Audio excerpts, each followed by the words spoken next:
نبی اسلام نے فرمایا اول الناس بی یوم القیامہ اکثرہم علی صلاۃ، کہ جو بندہ مجھ پر سب سے زیادہ درود شریف پڑھتا ہوگا وہ پھر قیامت کے دن میرے سب سے زیادہ قریب بھی وہی بندہ ہوگا۔ ابو بکر صدیق عنہ نے ایک عجیب بات فرمائی، فرماتے تھے کہ الصلاۃ علی النبی امحق للذنوب من الماء البارد للنار، کہ جس طرح ٹھنڈا پانی آگ کو جلدی بجھا دیتا ہے، درود شریف کا پڑھنا انسان کے گناہوں کو اس سے بھی جلدی بجھا دیتا ہے۔ تو درود شریف پڑھنے سے انسان کے گناہ مٹا دیے جاتے ہیں۔ ابو ہریرہ عنہ فرماتے ہیں کہ نبی اسلام نے فرمایا من نسی الصلاۃ علی نسی طریق الجنہ، جو مجھ پر درود شریف پڑھنا بھول گیا وہ جنت کا راستہ ہی بھول گیا۔ علی رضی اللہ عنہ نے ایک خوبصورت بات کہی، فرماتے تھے واللہ، اللہ کی قسم، اب دیکھیے اللہ کی قسم کھا کے بات کر رہے ہیں، واللہ لولا ما ذکر اللہ ورسولہ فی فضل التسبیح والتکبیر والتحلیل والتحمید لجعلت کل انفاسی صلاۃ علی رسول اللہ صلی اللہ علیہ وسلم، اگر اللہ اور اس کے رسول صلی اللہ علیہ وسلم نے تسبیح، تحمید، تکبیر کے فضائل بیان نہ فرمائے ہوتے تو میں اپنی زندگی کے ہر سانس کو درود شریف پڑھنے میں ہی خرچ کر دیتا۔ ایک اور حدیث مبارکہ سنیے، نبی علیہ الصلوۃ والسلام کے ساتھ صدیق اکبر بیٹھے ہوئے ہیں، ایک نوجوان آیا، نبی علیہ السلام نے اسے اپنے اور صدیق اکبر کے درمیان بٹھا دیا، پھر فرمایا کہ ابو بکر میں نے تیرے اور اپنے درمیان اس کو بٹھا دیا، اس بات پہ حیرت تو ہوئی ہوگی، اللہ کے نبی صلی اللہ علیہ وسلم بڑی حیرت ہو رہی ہے۔ فرمایا ان ھذا الفتى یصلی علی صلاۃ ما یصلیھا علی احد من امتی، میرا یہ نوجوان امتی مجھ پر ایسا درود شریف پڑھتا ہے کہ جو درود شریف میری امت میں سے کوئی دوسرا مجھ پر نہیں پڑھتا، اس کی وجہ سے میں نے اس کو اپنے قریب بٹھایا۔ پھر نبی علیہ السلام نے بتلایا کہ وہ کیا درود شریف پڑھتا تھا، اللہم صلی علی محمد عدد من صلی علیہ وصلی علی محمد عدد من لم یصلی علیہ وصلی علی محمد کما امرت بالصلاۃ علیہ وصلی علی محمد کما تحب ان یصلی علیہ وصلی علی محمد کما ینبغی ان یصلی علیہ۔ چنانچہ ہمارے اکابر علماء دیوبند نے باقاعدہ تفصیل لکھی ہے کہ کس کس موقع پر درود شریف پڑھنا چاہیے۔ دخول المسجد والخروج منہ، مسجد میں داخل ہوتے ہوئے یا مسجد سے نکلتے ہوئے درود شریف پڑھنا چاہیے۔ والتشہد، التحیات میں بھی درود شریف سب پڑھتے ہیں۔ ورؤیت المساجد، جب مسجد پر نظر پڑے تو اس وقت بھی درود شریف پڑھنا چاہیے۔ دخول الاسواق، بازار میں داخل ہوتے ہوئے درود شریف پڑھے۔ دخول البیت والخروج منہ، گھر میں داخل ہوتے ہوئے گھر سے نکلتے ہوئے بھی درود شریف پڑھنا چاہیے۔ نسیان الحاجہ، اگر بندہ کوئی بات بھول جائے، چیز رکھ کے بھول جائے، بات بھول جائے، اس وقت بھی نبی علیہ السلام پر درود شریف پڑھنا چاہیے۔ وقت الفقر، تنگ دستی کے وقت میں بھی درود شریف پڑھے۔ فی البدایت فی العلم، اور جب کتاب پڑھنے بیٹھے اس وقت بھی درود شریف پڑھے۔ فی البدایت فی الخطب، جب خطبہ دینا ہو، بیان کرنا ہو تو بھی درود شریف پڑھے۔ والانتہاء من مجالس العلم، جب علم کی مجلس کا اختتام ہو تو بھی درود شریف پڑھے۔ فی لقاء الاخوان، دو مسلمان بھائی آپس میں ملیں تو بھی درود شریف پڑھے۔ فی موادعتہم و مفارقتہم، پھر مدارستاً حدیث نبوی، نبی علیہ السلام کی حدیث مبارکہ جو پڑھائی جائے تو اس وقت بھی درود شریف پڑھے۔ عند تذکرتہ صلی اللہ علیہ وسلم، نبی علیہ السلام کا جب تذکرہ ہو تو درود شریف پڑھے۔ عند ذکر اصحابہ، حتیٰ کہ نبی علیہ السلام کے صحابہ کا تذکرہ ہو اس وقت بھی درود شریف پڑھے۔ عند ذکر شیء من معاصرہ، نبی علیہ السلام سے نسبت رکھنے والی کوئی یادگار چیز کا تذکرہ ہو تو اس وقت بھی درود شریف پڑھے۔ عند دخول المدینہ، مدینہ طیبہ میں داخل ہوتے بھی پڑھے، اور عند المرور علی قبرہ صلی اللہ علیہ وسلم، جب نبی علیہ السلام کے سامنے حاضر ہو مواج شریف پر تو اس وقت بھی درود شریف پڑھے۔ درود شریف کے فوائد کیا ہیں؟ کچھ دیر یہ بھی ذرا سن لیجئے۔ فرمایا انہا سبب لہدایت المصلی وحیات قلبہ، درود شریف کے پڑھنے سے دل زندہ ہوتا ہے اور پڑھنے والے کو اللہ ہدایت کے اوپر رکھتے ہیں۔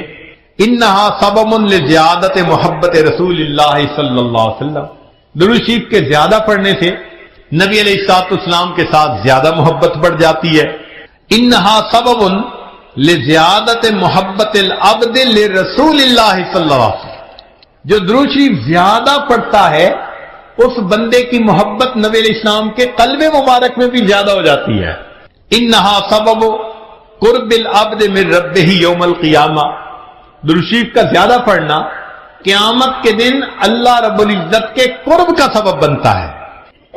انہا اداء لشیء من حقہ صلی اللہ علیہ وسلم، نبی علیہ الصلوۃ والسلام کے جو احسانات ہیں درود شریف کا زیادہ پڑھنا گویا ان احسانات کا بدلہ چکانے والی بات ہے۔ انہا سبب کفایت اللہ عبدہ ما اہمہ، جو پریشانیاں ہوتی ہیں درود شریف کے صدقے اللہ رب العزت ان پریشانیوں کو ختم کر دیتی ہیں۔ انہا سبب اجابت الدعاء، دعا کی قبولیت کا یہ سبب ہوتا ہے۔ انہا سبب زکات و طہارت للمصلی، جو درود شریف پڑھنے والا ہے اس کا دل اس سے صاف ہوتا ہے، اس کا نفس پاک ہوتا ہے۔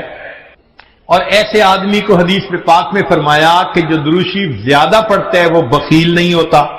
پھر جو درود شریف زیادہ پڑھتا ہے وہ قیامت کے دن کی حسرت سے بچ جاتا ہے، اور جو درود شریف زیادہ پڑھتا ہے ملائے اعلیٰ میں اس بندے کی تعریفیں بہت ہوتی ہیں، اور اس کے عمر میں اس کے وقت میں اللہ برکتیں عطا فرما دیتے ہیں۔ اور انہا سبب لتثبیت قدم العبد علی الصراط، جو بندہ درود شریف زیادہ پڑھتا ہے قیامت کے دن پل صراط سے گزرتے ہوئے اس کے پاؤں اتنے مضبوط ہوں گے، درود شریف زیادہ پڑھا ہوگا۔ اور ایک اور بات، انہا سبب لثقل کفۃ المیزان، کہ یہ درود شریف میزان کے پلڑے کے بھاری ہونے کا سبب بن جائے گا۔ اب اس بارے میں ایک حدیث مبارکہ ہے، وہ ذرا سن لیجئے کہ درود شریف کا قیامت کے دن کیا سبحان اللہ کیا شان ہوگی۔ ایک حدیث مبارکہ علامہ جلال الدین سیوطی رحمۃ اللہ علیہ نے التذکرہ میں اس کو ذکر کیا ہے، اور ابن ابی دنیا اور نمیری نے اس کو الاعلام کتاب میں ذکر کیا ہے۔ فرماتے ہیں کہ عبداللہ لانو ایک صحابی اس کے راوی ہیں کہ نبی علیہ السلام نے ارشاد فرمایا ان لآدم علیہ السلام من اللہ عز وجل موقفا فی فصح من العرش، قیامت کے دن آدم علیہ السلام کو اللہ تعالیٰ عرش کے سامنے ایک ایسی جگہ عطا فرمائیں گے علیہ ثوبان اخضران، ان پر دو سبز کپڑے ہوں گے، یعنی سمجھیں تہبند بھی سبز اور کرتا بھی سبز، کأنہ نخلۃ سحوق، جیسے شاخیں کٹی ہو نا تو سیدھا کھجور کا درخت ہوتا ہے، اس طرح آدم علیہ السلام کا اونچا لمبا قد مبارک ہوگا۔ ينظر الى من ينطلق به من والده الى الجنہ ومن ينطلق به الى النار، اونچے قد کی وجہ سے آدم علیہ السلام دیکھ رہے ہوں گے کہ ان کی اولاد میں سے کس کو جنت لے جایا جا رہا ہے اور کس کو جہنم لے جایا جا رہا ہے۔ فبینا آدم علی ذلک، آدم علیہ السلام اس حال میں ہوں گے اذ نظر الی رجل من امت محمد صلی اللہ علیہ وسلم، کہ وہ نبی علیہ السلام کی امت میں سے ایک بندے کو دیکھیں گے ينطلق به الی النار، کہ اس کو فرشتے گھسیٹ کر جہنم کی طرف لے کے جا رہے ہوں گے۔ فینادی آدم علیہ السلام، تو آدم علیہ السلام پکاریں گے یا احمد یا احمد، نبی علیہ السلام کا نام پکاریں گے، آپ صلی اللہ علیہ وسلم کا نام محمد بھی اور آپ صلی اللہ علیہ وسلم کا نام احمد بھی، اسمہ احمد، تو آدم علیہ السلام نبی علیہ السلام کا نام پکاریں گے یا احمد یا احمد، فیقول علیہ الصلوۃ والسلام، اس نام کو سن کر نبی علیہ الصلوۃ والسلام جواب میں کہیں گے لبیک یا ابل بشر، اے بشر کے والد، لبیک میں حاضر ہوں۔ فیقول، وہ بتلائیں گے، ھذا رجل من امتی کا، یہ آپ کی امت کا ایک بندہ ہے، ينطلق به الى النار، اس کو جہنم کی طرف لے جایا جا رہا ہے۔ قال صلی اللہ علیہ وسلم، نبی علیہ السلام نے فرمایا، فاشد المئزرہ، میں اپنی چادر کو کس کے باندھ لوں گا۔ یہ عربوں میں ایک مقولہ تھا، جب انہیں کسی اہم کام کے لیے اٹھنا ہوتا تھا نا تو کہتے تھے جی ذرا چادر کو کس کے باندھو چلو، تو نبی علیہ السلام فرماتے ہیں میں اپنی چادر کو کس کے باندھ لوں گا، وَأَسْرَعُ فِي أَثَرِ الْمَلَائِكَةِ، اور میں تیزی سے چلوں گا ان فرشتوں کے پیچھے جو میری امتی کو جہنم لے کے جا رہے ہوں گے۔ فَأَقُولُ، اور میں یہ کہوں گا، یا رسول ربی، اے میرے رب کے نمائندو، کفو، رک جاؤ۔ فَيَقُولُونَ، وہ آگے سے جواب دیں گے، نحن الغلاد الشداد، ہم بڑے قوی اور سخت گیر ہیں، لا نعصی اللہ تعالی ما امرنا، جو اللہ حکم دیتا ہے ہم اس کی نافرمانی نہیں کرتے، ونفعل ما نؤمر، اور ہم وہ کرتے ہیں جس کا ہمیں حکم ملتا ہے۔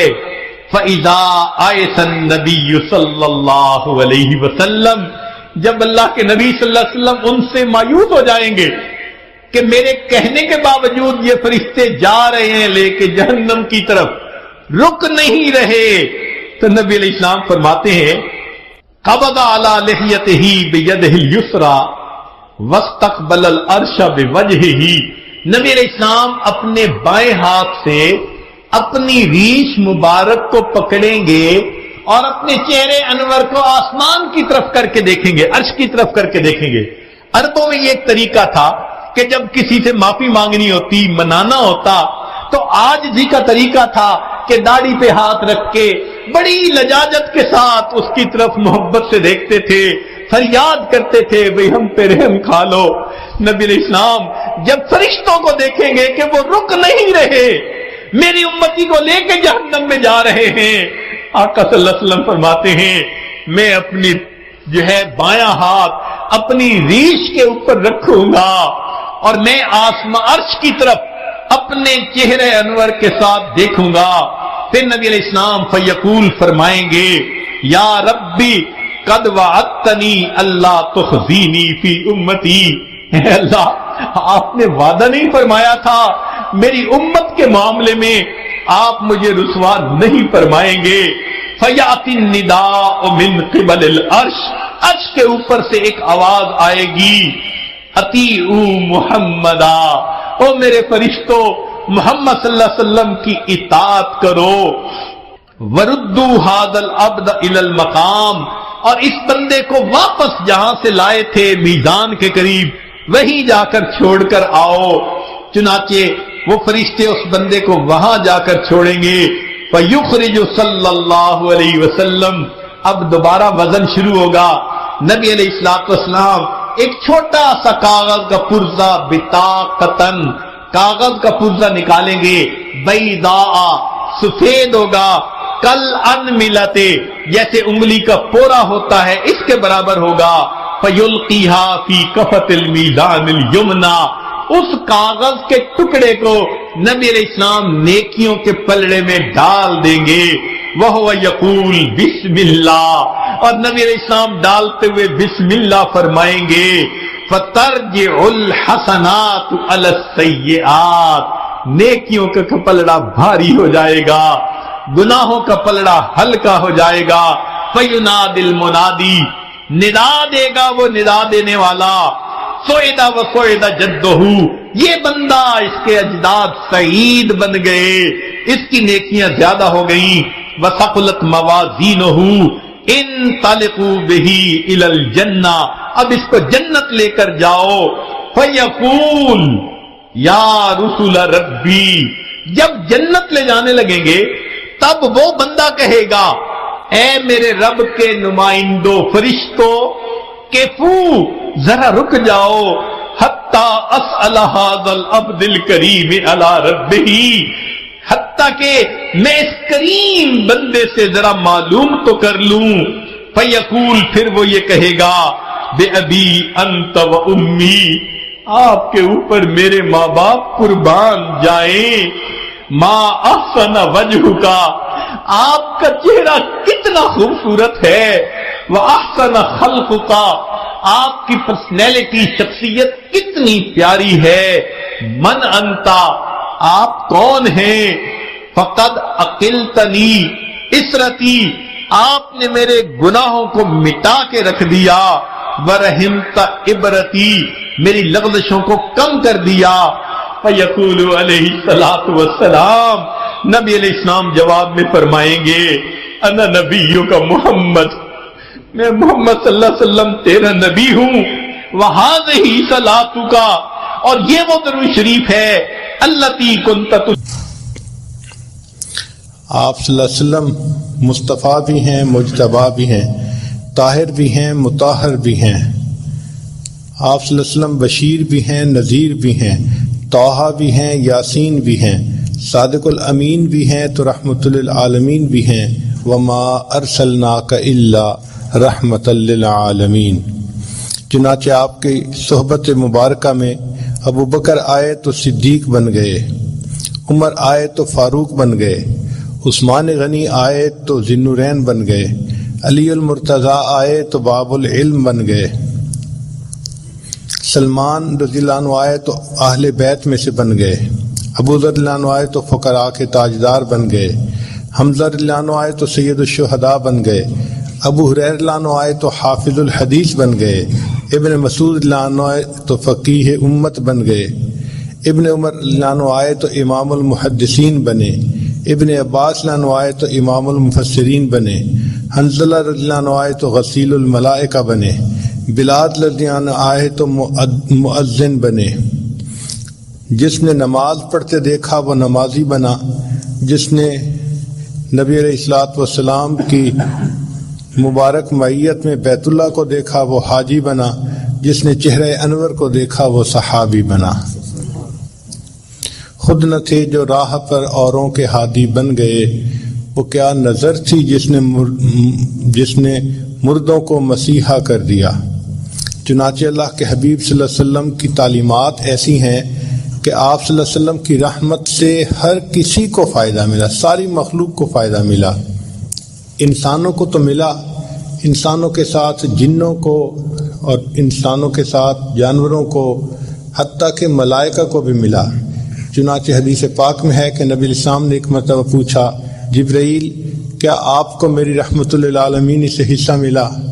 عرض کیا، اے اللہ کے حبیب صلی اللہ علیہ وسلم، آپ کی تشریف آوری سے پہلے مجھے ہر وقت اپنے انجام کی فکر رہتی تھی. میں نے شیطان کو اپنی آنکھوں کے سامنے مردود ہوتے دیکھا تو اس وقت سے میرے دل میں ڈر تھا کہ پتہ نہیں میرا کیا بنے گا. ہر وقت خوف میرے اوپر غالب رہتا تھا. جب آپ دنیا میں تشریف لائے تو اللہ رب العزت نے قرآن کی آیات اتاری، انہ لقول رسول کریم ذی قوت عند ذی العرش مکین مطاع ثم امین. یہ آیات چونکہ میرے بارے میں تھیں تو ان آیات کے اترنے کے بعد مجھے یہ یقین ہو گیا کہ اللہ کے ہاں میرا انجام اچھا ہوگا. مجھے بھی آپ کی رحمت للعالمین سے حصہ نصیب ہو گیا. نبی علیہ الصلوۃ والسلام کا جاگنا تو امت کے لیے رحمت تھا ہی صحیح، اللہ کے حبیب صلی اللہ علیہ وسلم کا سونا بھی امت کے لیے رحمت بن گیا. چنانچہ حدیث پاک میں ہے کہ نبی علیہ السلام ایک مرتبہ سفر میں تھے. آپ صلی اللہ علیہ وسلم جب ایک جگہ پڑاؤ ڈالا تو اس وقت فجر کا وقت قریب تھا، مگر سب لشکر والے اس قدر تھکے تھے کہ سو گئے. نبی علیہ السلام نے فرمایا، کون ہے جو آج پہرا دے اور ہمیں جگائے؟ بلال لانوں نے ذمہ داری لے لی، اے اللہ کے حبیب صلی اللہ علیہ وسلم سب سو جائیں، میں جگا دوں گا. چنانچہ سب سو گئے، بلال لانو پہرا دیتے رہے. اللہ کی شان کے کھڑے کھڑے ایک جگہ انہوں نے ٹیک لگائی تو ان کو کھڑے ہوئے نیند آ گئی. اب ایسے وقت میں سورج طلوع ہوا تو سورج کی کرنوں نے نبی علیہ السلام کے رخسار مبارک کے بوسے لیے تو اللہ کے حبیب صلی اللہ علیہ وسلم اٹھے، فرمایا، بلال آپ نے تو کہا تھا کہ ہمیں جگائیں گے اور آپ خود بھی سو گئے. عرض کیا، اے اللہ کے حبیب صلی اللہ علیہ وسلم، جس ذات نے آپ کو سلایا اس ذات نے مجھے بھی سلا دیا. تو نبی علیہ السلام نے فرمایا کہ اللہ رب العزت نے سارے لشکر کو اس لیے سلا دیا کہ آپ لوگوں کے سامنے قضا نماز کا مسئلہ واضح ہو سکے. اگر کوئی ایسا معاملہ سونے والا پیش نہ آتا اور نماز قضا نہ ہوتی تو امت کو نماز قضا کرنا جو ہے اس کو ادا کرنا کون سکھاتا؟ تو جس محبوب صلی اللہ علیہ وسلم کی نیند بھی امت کے لیے رحمت ہو، ان کا جاگنا امت کے لیے کتنی رحمت ہوگا، بلکہ اللہ کے حبیب صلی اللہ علیہ وسلم کا بھولنا بھی امت کے لیے رحمت۔ حدیث پاک میں ہے کہ نبی علیہ السلام نے امامت فرمائی اور 4 رکعت کی بجائے 2 پہ سلام پھیر دیا، تو صحابہ نے پوچھا اے اللہ کے حبیب صلی اللہ علیہ وسلم کیا آج کے بعد یہ نماز 2 رکعت بن گئی؟ فرمایا لا نسیتو بل نسیتو، میں بھولا نہیں، میں بھلا دیا گیا ہوں، اور اللہ نے مجھے اس لیے بھلا دیا گیا ہے کہ بھولنے کے بعد میں آپ لوگوں کو بتاؤں کہ سجدہ سہو کر کے نماز پوری کیسے کی جاتی ہے۔ جس محبوب صلی اللہ علیہ وسلم کا بھولنا بھی امت کے لیے رحمت ہو، ان کا ہوش کے اندر بات چیت کرنا امت کے لیے کتنی بڑی رحمت ہوگا۔ اس لیے نبی علیہ السلام امت کے لیے بھی رحمت، غیروں کے لیے بھی رحمت۔ آپ ذرا غور کیجئے کہ اہل طائف نے نبی علیہ السلام کے ساتھ کتنا برا سلوک کیا تھا کہ آپ صلی اللہ علیہ وسلم کو شہر میں بیٹھنے بھی نہ دیا اور بچوں کو پیچھے لگا دیا کہ آپ صلی اللہ علیہ وسلم کو شہر سے باہر نکال دیں۔ آپ صلی اللہ علیہ وسلم بڑے غمزدہ تھے۔ ایسے وقت میں جبریل علیہ السلام آئے اور ان کے ساتھ وہ فرشتہ تھا جو پہاڑوں کا اور ہوا کا انتظام کرنے والا تھا۔ عرض کیا اللہ کے حبیب صلی اللہ علیہ وسلم ان لوگوں نے آپ کی شان میں گستاخی کی، بے ادبی کی، اگر آپ اجازت دیں تو ان 2 پہاڑوں کو ٹکرا کر اس بستی کے سب لوگوں کو ختم کر دیا جائے۔ تو نبی علیہ السلام نے فرمایا کہ اگر یہ لوگ مجھے نہیں پہچان سکے تو ہو سکتا ہے کہ ان کی اولادوں میں ایسے لوگ پیدا ہوں جو ایمان قبول کریں اور میری اس ہدایت کی بات کو ماننے والے بن جائیں۔ چنانچہ عذاب ٹال دیا گیا تو نبی علیہ السلام ان کفار کے لیے بھی رحمت بن گئے، اور واقعی بعد میں اہل طائف مدینہ طیبہ آئے اور انہوں نے آ کر اسلام کو قبول کر لیا۔ جو آسی کو کملی میں اپنی چھپا لے، جو دشمن کو بھی زخم کھا کر دعا دے، اسے اور کیا نام دے گا زمانہ، وہ رحمت نہیں ہے تو پھر اور کیا ہے۔ جب فتح مکہ ہوا تو اس وقت نبی علیہ السلام کے سامنے قریش مکہ کے بڑے بڑے سردار جو تھے وہ آئے۔ اللہ کے حبیب صلی اللہ علیہ وسلم جانتے تھے کہ کس نے کیا کیا ہوا تھا۔ کہتے ہیں نا مجھے یاد ہے وہ ذرا ذرا، تمہیں یاد ہو کہ نہ یاد ہو۔ تو اللہ کے محبوب صلی اللہ علیہ وسلم کو سب باتیں یاد تھیں کہ انہوں نے بلال کے ساتھ کیا کیا تھا، خباب کے ساتھ کیا کیا تھا، خبیب کے ساتھ کیا کیا تھا، سمیہ کے ساتھ کیا کیا تھا، زنیرہ کے ساتھ کیا کیا تھا، کس طرح انہوں نے صحابہ کو تکلیفیں پہنچائی تھیں، اور یہ بھی پتا تھا کہ میں سجدے میں تھا اور کفار نے میرے اوپر اونٹ کی اوجھڑی لا کر رکھ دی تھی اور مجھ سے سجدے سے اٹھا بھی نہیں گیا تھا۔ اتنی تکالیف آپ صلی اللہ علیہ وسلم کو پہنچائی تھیں۔ آج وقت تھا کہ آپ صلی اللہ علیہ وسلم ان کو سبق سکھاتے، ان سے بدلہ لیتے اور ان لوگوں کو قرار واقعی سزا دیتے، مگر اللہ کے حبیب صلی اللہ علیہ وسلم نے عفو درگزر سے کام لیا اور کہا کہ آپ لوگوں نے جو میرے ساتھ کیا میں آپ لوگوں کے ساتھ وہ نہیں کروں گا۔ فرمایا کہ جو یوسف علیہ السلام نے اپنے بھائیوں کو کہا تھا کہ لا تثریب علیکم اليوم، جاؤ تمہارے اوپر کوئی قصور نہیں، میں نے تم سب کو معاف کر دیا، تو نبی علیہ السلام نے فرمایا میں بھی اپنے بھائی یوسف علیہ السلام کی طرح آج یہی کہتا ہوں کہ جاؤ تم پر کوئی قصور نہیں، میں نے آج تم سب کے قصوروں کو معاف فرما دیا۔ تو آپ صلی اللہ علیہ وسلم دشمنوں کے لیے بھی رحمت بن گئے۔ چنانچہ فتح مکہ کے دن اللہ کے پیارے حبیب صلی اللہ علیہ وسلم بیت اللہ کے اندر جانا چاہتے تھے، تو بیت اللہ کی چابی تھی عثمان بن طلحہ، ایک شخص تھے ان کے پاس۔ نبی علیہ السلام نے ان کو بلایا، فرمایا عثمان مجھے بیت اللہ کی چابی چاہیے، تو اس نے چابی دے دی۔ نبی علیہ السلام بیت اللہ کا دروازہ کھول کر اندر تشریف لے گئے۔ نبی علیہ السلام نے 2 رکعت نفل ادا کیے، پھر دعا مانگی۔ آپ صلی اللہ علیہ وسلم کے ساتھ باقی صحابہ بھی تھے، ابو بکر، عمر، عثمان و علی سب ساتھ تھے، حضرت عباس عنہ بھی ساتھ تھے۔ جب باہر نکلے تو سب صحابہ کی ایکسپیکٹیشن یہ تھی کہ اب تو کنجی نبی علیہ السلام کے ہاتھوں میں آ گئی، اب اللہ کے حبیب صلی اللہ علیہ وسلم یہ کنجی ہم میں سے ہی کسی خادم کے حوالے فرمائیں گے۔ لیکن نبی علیہ السلام جب باہر تشریف لائے تو آپ صلی اللہ علیہ وسلم نے عثمان بن طلحہ کو بلا کر کہا عثمان تمہیں یاد ہے ہجرت کے وقت جب میں مکہ مکرمہ چھوڑ کے جا رہا تھا تو میرا دل بہت غم زدہ تھا، میرا دل چاہتا تھا میں بیت اللہ کے اندر جاؤں اور اللہ سے دعا کروں، عبادت کروں، اور میں نے تم سے اس وقت کہا تھا کہ بیت اللہ کا دروازہ کھول دو، مجھے اندر جانا ہے۔ عثمان تم نے انکار کر دیا تھا، اور میں نے کہا تھا کہ عثمان جس جگہ پر آج تم کھڑے ہو ایک وقت آئے گا اس جگہ پر میں کھڑا ہوں گا، اور جہاں میں کھڑا ہوں اس جگہ پر تم کھڑے ہوگے۔ عثمان تم نے دیکھا اللہ نے میرے ساتھ جو وعدہ کیا تھا وہ سچا ثابت کر دیا، آج چابی میرے ہاتھوں میں ہے، تم خالی ہاتھ کھڑے ہو، مگر عثمان میں تمہارے ساتھ وہ نہیں کروں گا جو تم نے میرے ساتھ کیا تھا، میں یہ چابی تمہارے ہی ہاتھوں میں دیتا ہوں، قیامت تک یہ تمہاری ہی نسلوں میں باقی رہے گی۔ آپ سوچئے اللہ کے حبیب صلی اللہ علیہ وسلم کیسے یعنی رحمت تھے، ہر کسی کے لیے آپ کا وجود مسعود رحمت تھا۔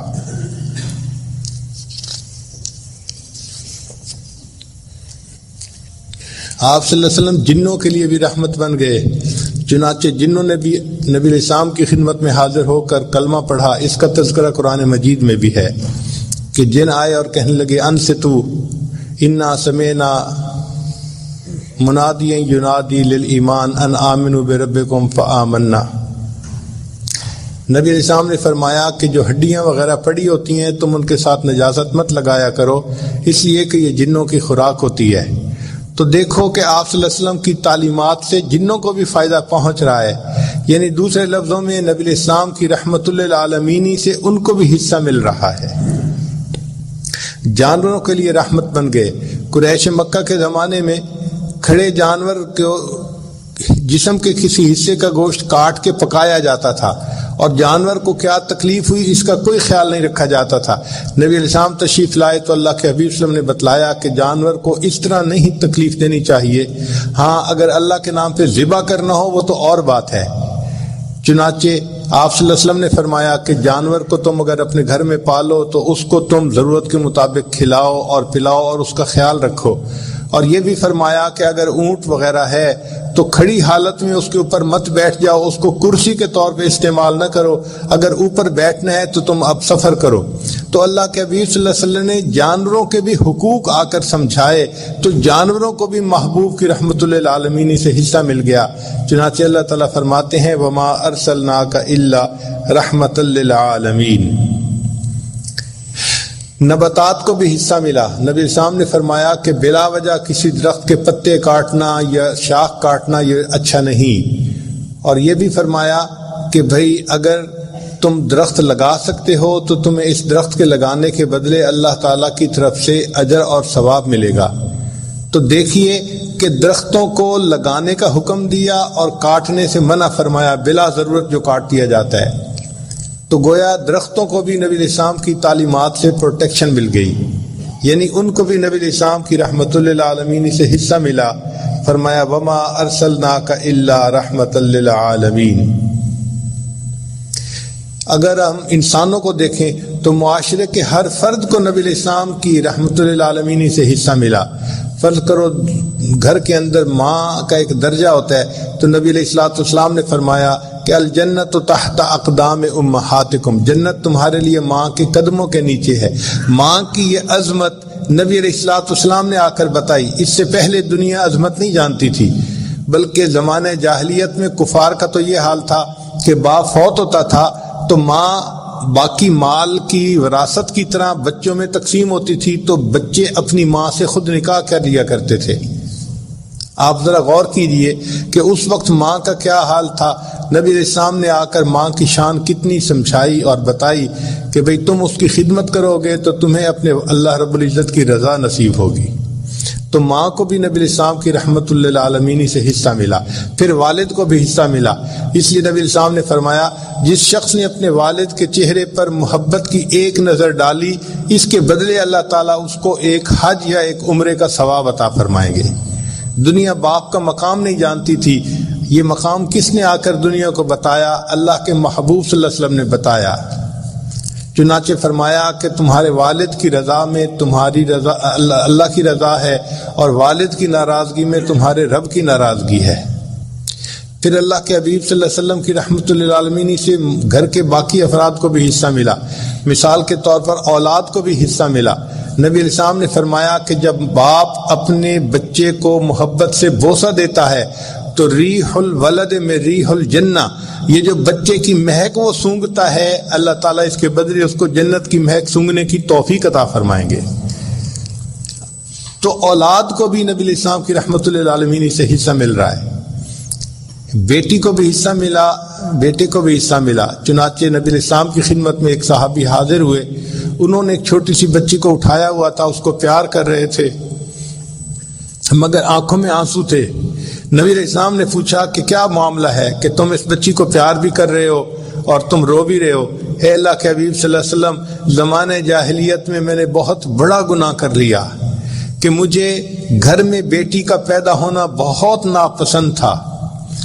میں نے اپنی بیوی کو کہا ہوا تھا کہ اگر میرے ہاں بیٹی پیدا ہوئی تو میں اس کو زندہ دفن کر دوں گا۔ میں تجارتی سفر پہ چلا گیا تھا، واپسی پہ میرے پیچھے میرے ہاں جو ہے وہ بیٹی کی ولادت ہوئی، مگر میری بیوی نے میری بیٹی کو اپنی بہن کے ہاں بھجوا دیا۔